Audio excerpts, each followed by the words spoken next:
Lesson 1.3, Literal Equations. Now, literal equations involve equations with more than one variable. So equation means you have an equal sign, and literal means you have more than one variable. And you have to solve for one of them. For example, in example 1, we have an equation that's solved for A. But they ask us to solve for H.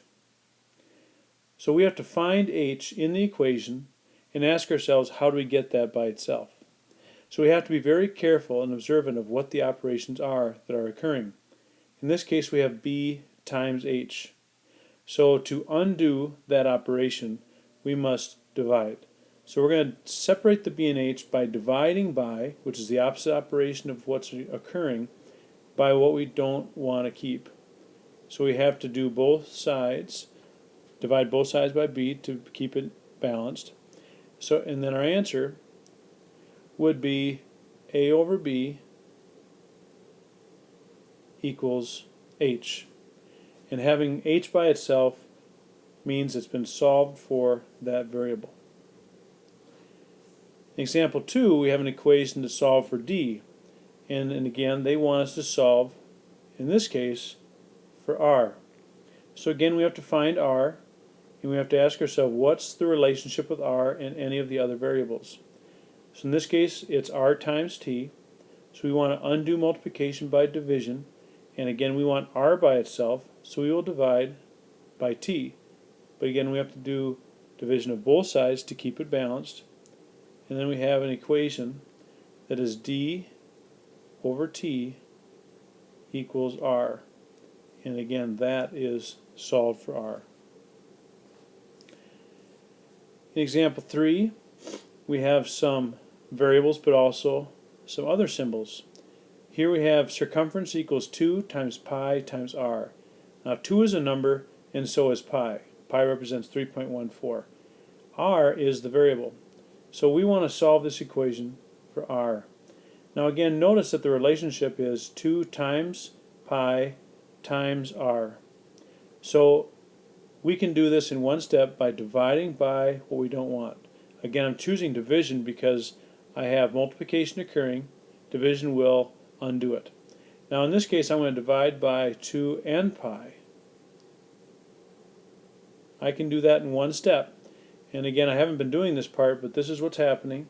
The 2 cancels on this side, and so does the pi. And we're left with C over 2 pi equals R. And this is solved for R. Alright, in example 4, it's a little bit different. But again, we're asking ourselves, what are we solving for? In this case, it's M. So if you find M, you notice that it's 4 times M. And then you have minus 3n. So we have to remember, how do we solve for variables? What do we undo first, and so on.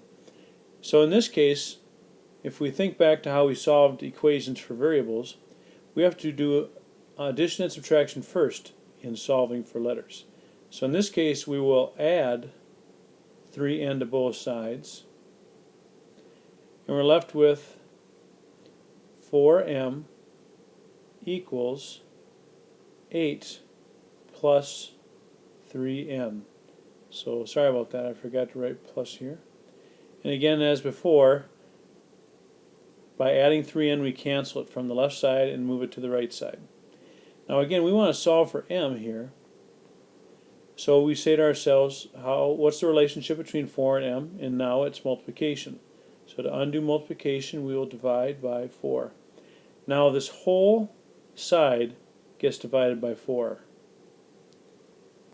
which means we're left with m equals, and you could leave it like this, or you could do the individual divisions. So 8 divided by 4 is 2, and 3 divided by 4 would just be written like that. Both of these statements are equivalent. Both are correct. And I would take either one. And this finishes Lesson 1.3, Part 1.